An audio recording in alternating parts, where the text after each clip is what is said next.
My name is Savannah Martin, and I am a licensed clinical social worker. I work for a community counseling center, and here I am the program manager at the Behavioral Health Crisis Center. Oh, cool. And what do you guys do here?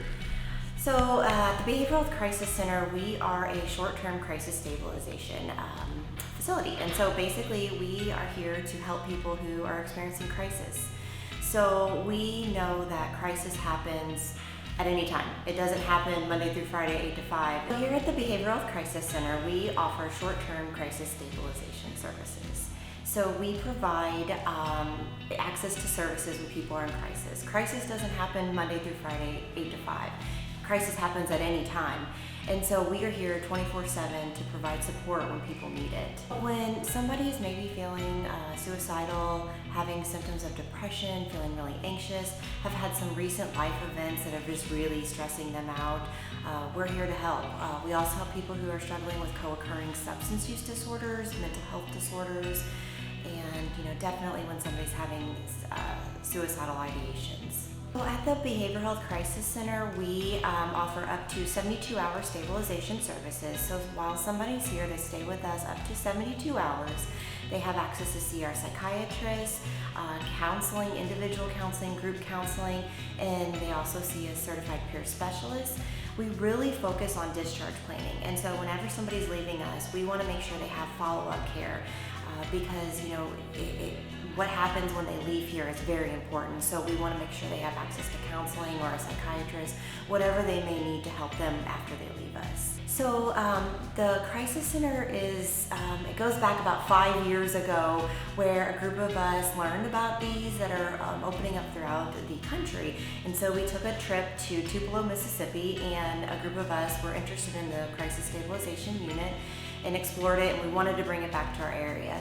It took a little while, and it also included some state leadership looking at these services, and actually the governor allocated funds for crisis stabilization centers, and they are popping up throughout the whole state. There are multiple throughout the state. And my interest, I started my career as a clinical social worker in crisis. So I was a crisis worker who responded to jails and ERs to see people who were in crisis. And during that time, my sister was struggling with some mental health symptoms. My sister was struggling with some mental health things going on, and she was having some life-changing things happening, and she did have thoughts of suicide and did actually attempt suicide. That was pretty hard for our family, but we did our best to be there for her and help her through that time. And honestly, through that experience, it really put my energy into really trying to make things better for other people. I was with Elizabeth through some of these hard times and was trying to help her, and we often found that it was really hard to get help.